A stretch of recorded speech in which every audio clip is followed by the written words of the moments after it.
Images coming in from Daman, where we see the waves so high, the tides are so high. People are being strictly asked not to venture out into those areas. It may look stunning in the visuals here.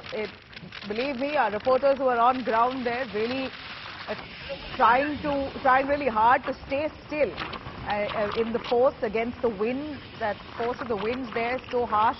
Many of our reporters there barely being able to stand and report, but yet India Today is bringing you really the most accurate updates and images of the cyclone, as it's just moments before it lands along the Kutch region. That's the area where we are reported to see the landfall of that cyclone. Severe storms now heading towards Gujarat. Those are images coming in from Daman. In fact, the Saurashtra Kutch region, that's where it's going to be the worst affected. About 8 states and union territories are said to be on high alert as Cyclone Biparjoy makes its landfall in about 2 hours' time. To list that out for you, for now, for the moment, 60 to 70 kilometers per hour is the wind speed, but it might just intensify to a very severe cyclonic storm with maximum sustained speed of 125 to 135 kilometers per hour. Let me cut across to Brijesh Joshi, who's on ground for us, bringing us those images. Brijesh, go right away. Tell us the kind of preparedness that has been put in place at where you are. Navila, right now I'm at Dwarka. From last 3 days I'm reporting from the Dwarka about the preparedness done by the government, and right now the rough sea, I would like to show you the roughness of the sea, and the wind speed is almost 70 kilometers per hour. It's more than 70 kilometers per hour, and that's why it's difficult to stand here. But still, this is a situation which gives the idea of the intensity of the cyclone. Cyclone is just coming towards Gujarat coast. It is around 160 kilometers away from the Jakho port, and it will hit Jakho port by evening after 6 p.m. or between 6 to 9 p.m. as per the latest IMD advisory given by the government of Gujarat. So as per the government of Gujarat, it will land in near Jakho around in the evening time.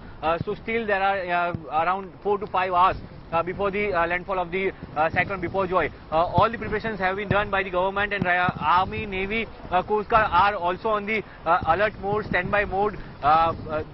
There is a Okha port which is 30 kilometers away from Dwarka, where there are cargo ships, and also there are all the preparations done by the Coast Guard. The 15 ships and 7 rescue helicopters are on standby mode. So if there will be once the cyclone will landfall, all kind of rescue operations done from there by the Coast Guard. So these kind of preparations have been done.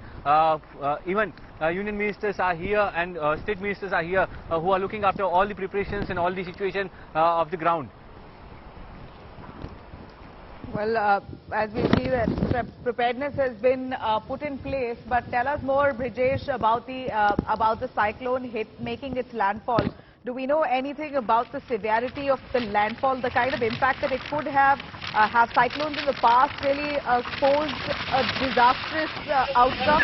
Would we know of what really has set precedent in the past, based on which we are fearing this very cyclone?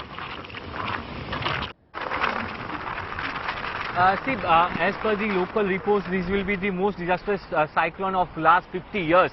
So when it will land or it will hit the land of Gujarat, it will damage most of the properties of the Kutch or the Jakho port, where the port area will be damaged severely. The poles will be poles and trees will be fallen down, and there will be plenty of damage will happen in the Kutch, in the area of Kutch. Kutch is a major district of the Gujarat, which will going to be affected by the cyclone today. So that's why the precautions or all the preparations done. Almost 95,000 people have been evacuated. 45,000 people from the Kutch itself only. So Mandvi, Jakho and Kandla port have been evacuated. So these are the steps where they taken by the government, and the intensity of the cyclone. Whenever there is a cyclone, it will damage any kind of property. So if there are, that's why government has to advise the advisories on a daily mode or routine mode to wake the people, and the people should not go away from the home. So in Dwarka as well, a red alert was issued by the IMD. So people cannot come out of the home. They have to stay at home for couple of days. I mean today and tomorrow. They have to take all kind of precautions. They cannot move away from the home. So they have to stay indoor. This kind of advisories have been given to the all the people of Dwarka and Kutch.